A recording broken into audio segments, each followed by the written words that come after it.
There are a lot of things that can bring on a migraine. Changing weather, fluctuation in hormones, the list goes on. Treating a migraine can be difficult, and so is anticipating one. Nurtec ODT rimegepant 75 mg orally dissolving tablets can both treat and prevent migraine attacks in adults.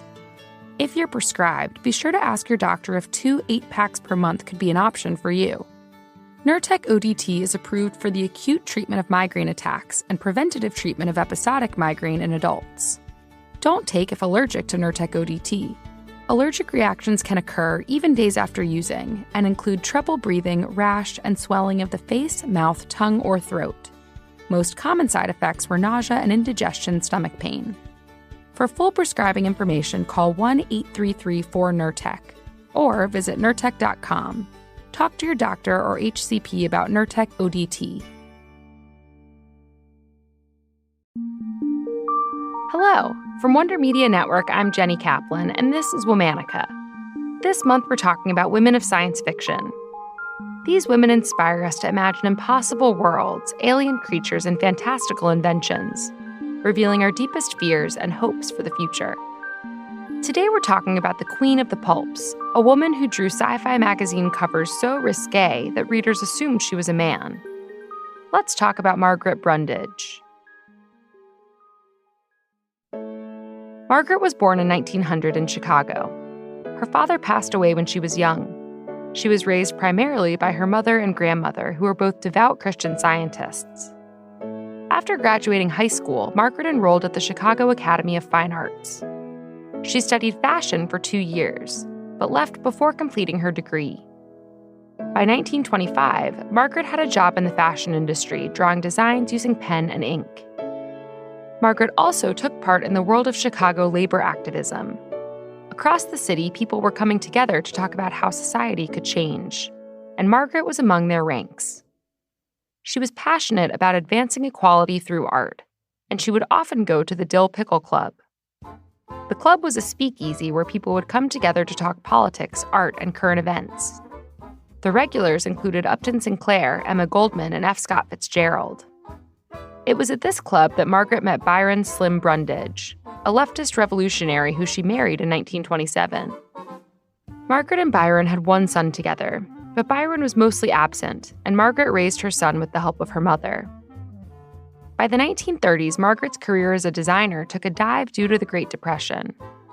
She started looking for other ways to support her family as an artist. She found that other way in 1932.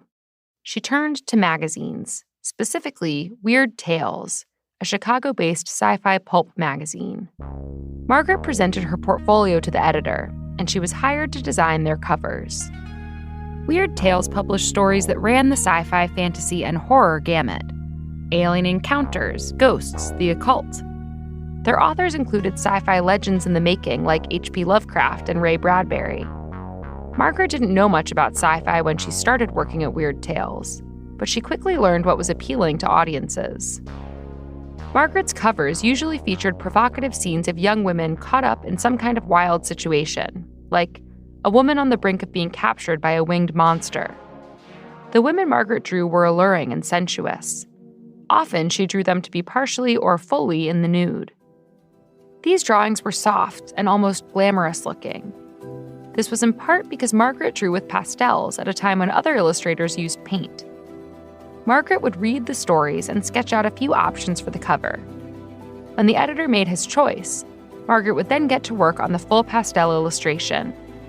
Fixative sprays to keep the pastel on paper hadn't been invented yet, so Margaret's drawings were incredibly delicate.